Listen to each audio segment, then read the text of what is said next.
এই ৪ ধরনের ব্যক্তিদের কবরে কোনো ধরনের প্রশ্ন করা হবে না, যাদের মৃত্যুর পর ফেরেশতাগণ তার ওই পবিত্র আত্মাকে নিয়ে আল্লাহর দরবারে হাজির হবেন এবং কোনো প্রকার বিচার ছাড়াই তারা জান্নাতে প্রবেশ করবে।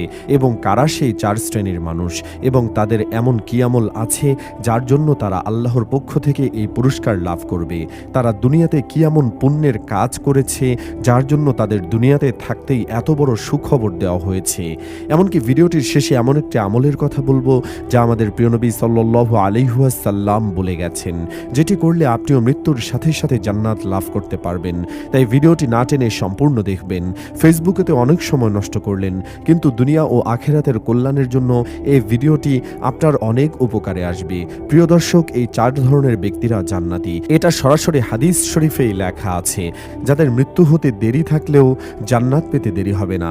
কারা সেই ৪ ধরনের ব্যক্তি বিস্তারিত জানাবো এই ভিডিওর মাধ্যমে। প্রিয় মুসলিম ভাই ও বোনেরা, আলোচনা শুরু করার আগে আমি আপনাদের কাছে একটি প্রশ্ন করতে চাই। তাহলে জান্নাত অর্জনের জন্য রাসূলুল্লাহ সাল্লাল্লাহু আলাইহি ওয়াসাল্লাম যে সকল আমল দেখিয়েছেন এগুলো আপনি কায়েম করছেন তো?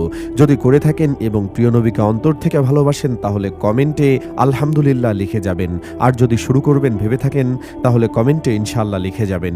ভিডিওটি শেয়ার করার মাধ্যমে অন্য সকল মুসলিম ভাই বোনদের মাঝে ছড়িয়ে দিন। আপনার একটিমাত্র শেয়ার এই ৪ প্রকার জান্নাতি ব্যক্তিদের সম্পর্কে অন্যরাও জানতে পারবে। প্রতিটা মুসলিম ব্যক্তির স্বপ্ন পরকালে জান্নাত লাভ করা। আমরা প্রতিনিয়ত হাজার আমল করে থাকি, কিন্তু কেমন হবে যদি জান্নাত আপনার জন্য অপেক্ষা করে? আপনি যখনই মৃত্যুবরণ করবেন সাথে সাথে জান্নাতের দিকে অগ্রসর হবেন। শুনে আশ্চর্য হচ্ছেন? এমনই ৪ ধরনের ব্যক্তি আছে যাদের মধ্যে প্রথম কাতারের ব্যক্তিবর্গ হচ্ছে যারা শহীদ হয়েছেন। এখানে শহীদ বলতে উল্লেখযোগ্য তাদেরকে বোঝানো হয়েছে যারা দিন প্রচার ও তার রক্ষায় সশস্ত্র কাফেরদের হাতে নিহত হয়েছেন। তবে মহানবী সাল্লাল্লাহু আলাইহি ওয়াসাল্লাম এই এক শ্রেণীর লোক ব্যতীত আরও কিছু মানুষদেরকে শহীদের খেতাব দিয়েছেন যারা মূলত দুর্ঘটনায় মৃত্যুবরণ করেছে, তবে আত্মহত্যাকারী চিরজাহান্নামী। দ্বিতীয় শ্রেণীর ব্যক্তিবর্গরা হচ্ছে ছোট বাচ্চারা। অপ্রাপ্ত বয়স্ক কোনো শিশু মারা গেলে তাকে প্রশ্নের সম্মুখীন হতে হবে না, যারা তাদের মৃত্যুর সময় পর্যন্ত দুনিয়ার মায়া সম্পর্কে তেমনভাবে বুঝে ওঠেনি এবং সদ্য জন্ম নেওয়া ছোট দুধের বাচ্চা শিশু। উল্লিখিত দুধের শিশুর ওসিলায় সেই শিশুর মাও আল্লাহ তাআলার মেহেরবানি লাভ করবেন। তৃতীয় শ্রেণীর ব্যক্তিবর্গ হচ্ছে যারা জুমার দিনে বা রাতে মৃত্যুবরণ করবে। আমরা সকলেই জানি হাদিস ও কোরআনে জুমার দিনকে সাপ্তাহিক ঈদের দিন বলে ঘোষণা করা হয়েছে এবং এই দিনে আসরের নামাজের পর আল্লাহ তাআলা তার বান্দাদের অতি নিকটে চলে আসেন এবং এই দিনে মৃত্যুবরণ করলে সেটা তার জন্য পুরস্কার স্বরূপ। হযরত আব্দুল্লাহ ইবনে আমির রাদিয়াল্লাহু তাআলা আনহু বর্ণনা করেন, রাসূলুল্লাহ সাল্লাল্লাহু আলাইহি ওয়াসাল্লাম বলেছেন, জুমার দিন অথবা রাতে কোনো মুসলিম ব্যক্তি যদি মৃত্যুবরণ করে তাহলে তার কবরের ফিতনা থেকে আল্লাহ তাআলা তাকে রক্ষা করবেন।